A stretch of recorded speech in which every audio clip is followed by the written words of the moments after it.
IMA জাহেলিয়াতের যুগে, যে যুগে রাসূল এসেছিলেন সেই যুগে কন্যা সন্তান জন্ম নিয়েছে। কেন? শুধু কন্যা সন্তান হয়ে জন্ম নিয়েছে এই জন্য হত্যা করা হতো। বিআইয়ি যামবিন কুতিলাত, কোন অপরাধে হত্যা করা হলো? রাসূল সেই যুগে জন্ম নিয়ে বললেন, যার ঘরে একটা মেয়ে তার জন্য একটা পৃথক জান্নাত। আমি রাসূল চার কন্যা সন্তানের বাবা। আল্লাহু আকবার বলবেন না? আমার নবীজি যেই যুগে জন্ম নিয়েছিলেন সেই যুগটাও বড় নোংরা ছিল, বড় সভ্য ছিল, বর্বর ছিল। সেই সমাজটাও কিন্তু ভালো ছিল না। নিজের সন্তান হয়ে নিজ মাকে বিয়ে করত, নাউজুবিল্লাহ বলেন। বাবা বিয়ে করেছে, সৎ মা ছেড়ে দিয়েছে, সেই সৎ মাকে সন্তান নিয়ে এসে ঘরে তুলতো বউ বানায়া। এত অসভ্য তারা ছিল। সে অসভ্য জাতিগুলোকে, শততা বিভক্ত জাতিকে, যারা শুধু মূর্তি পূজা করত, তারা ছিল পৌত্তলিকতা প্রীতি, তাদের মধ্যে ছিল 16 আনা। এই জাতিকে তাওহীদের পথে নিয়ে আসছেন অন্য কোন তন্ত্র মন্ত্র দিয়ে নয়। একমাত্র সফলতা পেয়েছেন তিনি কোন কিতাব দিয়া? পথভ্রষ্টতার কারণ 1 নাম্বার বলেছে কুফর। সেই কুফর থেকে রাসূল তাওহীদের দিকে কোরআন দিয়ে চেষ্টা করেছেন। আল্লাহ রাব্বুল আলামিন তার রাসূলকে জানাচ্ছেন, আমি কেন দিয়েছি আপনাকে কোরআন? লিতুখরিজান নাস মিনাল যুলুমাতি ইলান নূর। আপনি জানো এই কিতাব দিয়ে ঘুণে ধরা জাতিকে, অসভ্য সমাজকে, খেয়ানতকারী ব্যক্তিকে আমানতদার বানাতে পারেন, চোরকে আপনার সম্পদের পাহারাদার বানাতে পারেন, জেনাকারকে আপনি আমানতদার বানাতে পারেন, আল্লাহওয়ালা বানাতে পারেন। জুলুমাত থেকে আপনি তাদেরকে আলোর দিকে নিয়ে আসতে পারেন। এই জন্য আমি কোরআনটা আমি আপনার প্রতি নাজিল করেছি। একজন সাহাবী নবীর সামনে মরা চেহারা নিয়ে, কাঁদা কাঁদা চেহারা নিয়ে নবীর সামনে বসে আছেন। সুন্দর চেহারার অধিকারী সেই সাহাবী হাঁটু গেড়ে দিয়ে নবীর সামনে বসে আছেন। মুখে তার কোনো হাসির কোনো ছাপ নাই। রাসূল বলছেন, সাহাবী মনক্ষুণ্ণ কেন? কি হয়েছে? ইসলাম কবুল করেছে এজন্যই তোমার মনে হয় মন খারাপ হয়েছে? হুজুর না, আমি দিন গ্রহণ করেছি, আমি তো বড় ভাগ্যবান, আমি কালিমাওয়ালা হয়েছি, কালিমাপন্থী হয়েছি, দিনটাকে বুঝতে পেরেছি। কান্দো কেন? কি হয়েছে তোমার? মন খারাপ কেন? ইয়া রাসূলুল্লাহ, আপনি বলেছেন যে ব্যক্তি দিন গ্রহণ করবে, দিন গ্রহণ করার কারণে তার আগের সমস্ত গুনাহগুলো মাফ হয়ে যায়।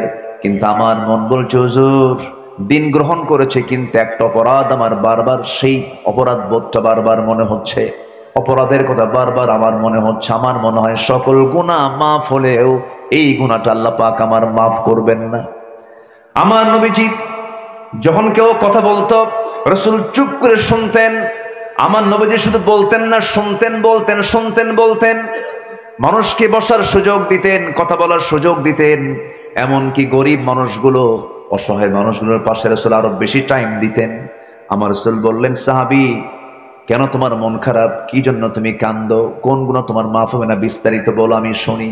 আমার নবীজির এমন সময় যেত ঘন্টার পর ঘন্টা রাসূল চুপ থাকতেন, কথা বলতেন না, শুধু কথা শুনতেন।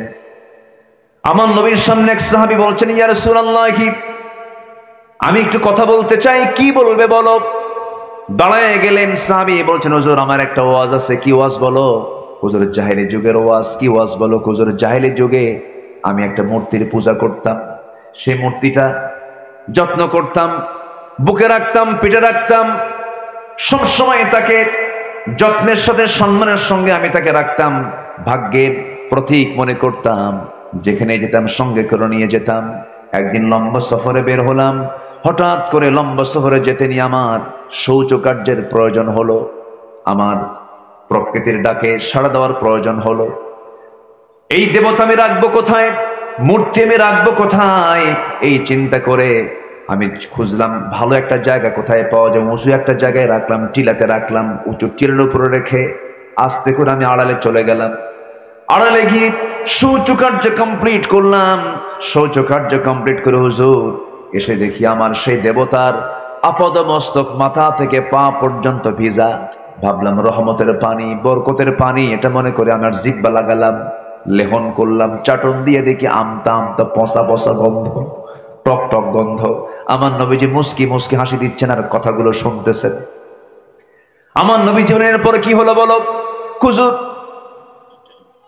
পানি দেখে মনে করলাম বরকতের পানি, কিন্তু না, দেখি কিছুক্ষণ পর চেয়ে থেকে দেখি সামনের দিকে একটা কুকুর লেজ গুটায়া গুটায়া যায়। ভাবলাম কুত্তাই তো কাম সারছে। আমার নবীজি মুস্কি মুস্কি হাসি মারলেন। সাহাবায়ে কেরাম আওয়াজ দিয়ে আসলেন, ইয়া রাসূলুল্লাহ, এত রাগ আমার ভিতরে জমা হয়ে গেল। সারা জীবন আমি যাকে সম্মান করলাম, ভাগ্যের প্রতীক মনে করলাম, যে দেবতা তার নিজের অস্তিত্বকে রক্ষা করতে পারে না, সেই দেবতা আমার রব হতে পারে না। আমি আমার হাতের মধ্যে এমন একটা আষাঢ় মারলাম, টুকরো টুকরো হয়ে গেল। আপনার কাছে এসে এমন রবের সন্ধান পেলাম যে রব আমার আসমানের মালিক আল্লাহ রাব্বুল আলামিন। জোরে বলে সুবহানাল্লাহ। আমার নবীজি সাহাবীদের কথাগুলো মনোযোগ দিয়ে শুনতেন। ঘন্টার পরে ঘন্টা চলে যেত। আমার নবীজি অনেক সময় চুপ, লম্বা সময় চুপও থাকতেন, কতগুলো শুনতেন, আবার মাঝে মাঝে বলতেন। তবে আমার নবীজি কথা বলতেন যতটুকু অপ্রয়োজনীয় প্রয়োজনীয়। বলেন বলেন বলেন বলেন, অতিরিক্ত না প্রয়োজন? অতিরিক্ত কোনো কথা বলতে গেলে ভুল আছে না নাই? আছে। জিহ্বাকে বিশ্রাম দিতে হয়।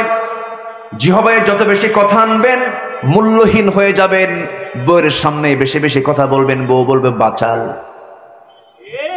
আপনার কর্মচারীর সামনে আপনি বেশি বেশি কথা বলবেন, আপনাকে বলবে বেশি কথা কয়। নিজের ব্যক্তিত্ব বজায় রাখার জন্য, ঈমানটাকে ঠিক রাখার জন্য জিহ্বা নামক যে মেশিন আল্লাহ রাব্বুল আলামিন আমাকে আপনাকে দিয়েছেন, এটার বিশ্রাম যার যত বেশি হবে সে তত বড় নিরাপদে থাকবে। এই জন্য বিশ্রামে রাখার চেষ্টা করব।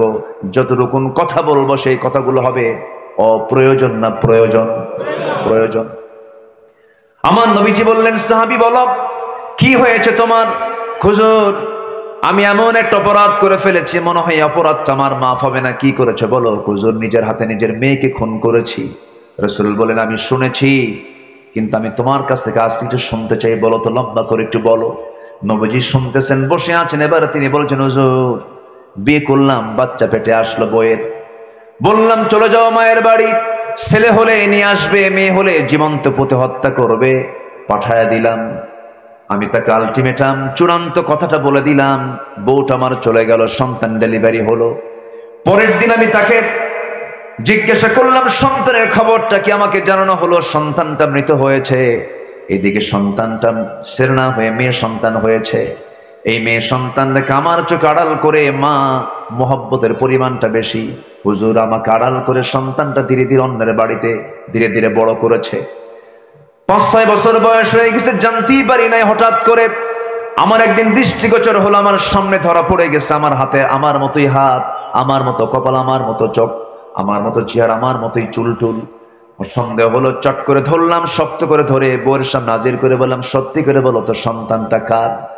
আমার স্ত্রী চোখের পানি ফেলতে ফেলতে বলছে, স্বামী আমার, আপনার তথ্য কেমন করে গোপন করবো? আপনার তো সন্তান, এই তথ্য আমার কি গোপন করা যায় নাকি?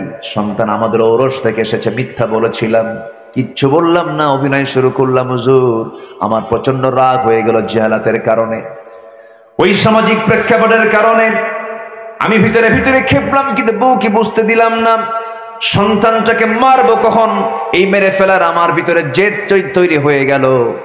আমি খুনির কাতারে চলে গেলাম। শেষ পর্যন্ত অভিনয় করে মেয়েটাকে বললাম, মা, আমি তোমার বাবা, আমি তোমাকে আদর করে তোমার নানির বাড়িতে নিয়ে যাব। অভিনয় করে রাজি করায় নিয়া, সুন্দর কাপড় চোপড় পরায় নিয়া, পরের দিন সকালবেলা আমি রওনা করলাম। হুজুর, রওনা করে আমি সামনে যখন জঙ্গল পেলাম, আমার মেয়েটা বারবার মুসকি মুসকি হাসি দিয়ে বলে, বাবা, জঙ্গলের দিকে যাও কেন? কিচ্ছু বললাম না। জঙ্গল পার হয়ে গেলাম, কোদাল হাতে নিলাম। ঠিক দ্বিপ্রহর দুপুরবেলা কোদাল দিয়ে আমি গর্ত খনন করছি। মেয়েটা বারবার বলে, বাবা, চলো, নানির বাড়ি যাবা না? তুমি এখানে গর্ত কেন খনন করছো? কিচ্ছু বললাম না। গর্ত খনন যখন শেষ হয়ে গেছে, হুজুর, গোটা শরীর আমার ঘর মাখতো। আমার মেয়েটা গামছা দিয়া আমার ঘামগুলো মুছে মুছে দেয়। আমার দাড়িতে ঢুকে থাকা মাটিগুলো তার ছোট্ট কচি কচি 5টা আঙ্গুল দিয়ে খিরাল করে করে সেই মাটিগুলো সরায় সরায় দেয়। আর বলে, বাবা গর্ত খনন কেন করছো? তুমি কি নানির বাড়ি যাবা না? বাবা আমাকে তুমি নিয়ে যাবা না? কিচ্ছু বললাম না হুজুর। দিল আমার এত পাষাণ, চুল পরিমাণ মোহাব্বত জাগ্রত হলো না হুজুর। গর্ত খনন যখন শেষ হয়ে গেল, মুস্কে একটা হাসি মেরে অভিনয় করে বললাম, মা দেখো তো গর্ত খননটা কেমন হয়েছে। আমার মেয়েটা সরল মনে, মেয়েটা গর্তের কাছাকাছি গিয়ে উকি মেরে দেখতে লাগলো ভিতরের দিকে, গর্তের নিচের দিকে। আমি পিছন দিকে চলে আসলাম, এমন জোরে সজোরে ধাক্কা মারলাম, এক ধাক্কায় সন্তানটা গর্তের মধ্যে উপর হয়ে পড়ে গেল চিত হয়ে। দুটো হাত এক জায়গায় করে বলছে, বাবা বুঝতে পেরেছি আমার আম্মার কথাই সত্য হয়েছে। আমার আম্মা প্রায় বলতো, তোর বাপকে তোর চেনার দরকার নেই, তোকে মেরে ফেলবে। ও বাবা, আমি জানি তুমি আজকে আমাকে মেরে ফেলার জন্য আনছো। আমি তোমার কাছে আজকে দুটো হাত এক জায়গায় করে বলছি, বাবা প্রয়োজনে ভিক্ষা করে খাবো, এই চেহারা কোনোদিন তোমার সামনে দেখাবো না, আমারে বাইসা দাও, আমি তোমার কাছে প্রাণ ভিক্ষা চাই। হুজুর দয়া হলো না, মায়া হলো না, পাথর একখান নিয়ে আসলাম, এত জোরে তার বুক বরাবর সজোরে মেরে দিলাম, ফিঙ্কি দিয়ে রক্ত বের হয়ে গেল। জনমের মতো আমি তাকে বিদায় করলাম। আমার নবীজি কথাগুলো শুনে শুনে আমার নবীজি কান্নায় ভেঙ্গে পড়ে বলছেন, সাহাবী মানুষ এত পাষাণ হয় এটা আমার জানা ছিল না, তবে একটা কথা তোমাকে বলি সাহাবী। সাহাবীকে বুকের সঙ্গে জড়ায় নিয়ে বলছেন, কুফুরকে ছেড়ে দিয়ে তুমি তাওহীদকে গ্রহণ করার কারণে তোমার এই গুনাহ তোমার জীবন থেকে ঝরে গেছে। জোরে বলি সুবহানাল্লাহ, আরো জোরে বলি সুবহানাল্লাহ। সেই মানুষগুলোকে এক সুতার কাঠিতে আবদ্ধ করলেন, এক কালিমার পথে নিয়ে চলে আসলেন, অন্য কোনো জাদু দিয়ে নয়, মন্ত্র দিয়ে নয়। কি দিয়া? আসতে বলবেন না, কি দিয়া? কোরআন যে মানবে সে বিফল না সফল, সে পরাজিত না বিজয়ী। আমাদের জন্য কোনো পরাজয় নাই, মুসলমানদের জীবনে কোনোদিন পরাজয় হতে পারে না। মুসলমানদের জীবনে বিজয়। মুসলমানদের জীবনে কি বলেন? বিজয়। আল্লাহ রাব্বুল আলামিন বলেন, কেন বিজয়? আল্লাহ রাব্বুল আলামিন বলছেন, ইউকতাল ফাসাউফা নু'তিহি আজরান আযীমা, ইউকতাল আও ইয়াগলিব ফাসাউফা নু'তিহি আজরান আযীমা।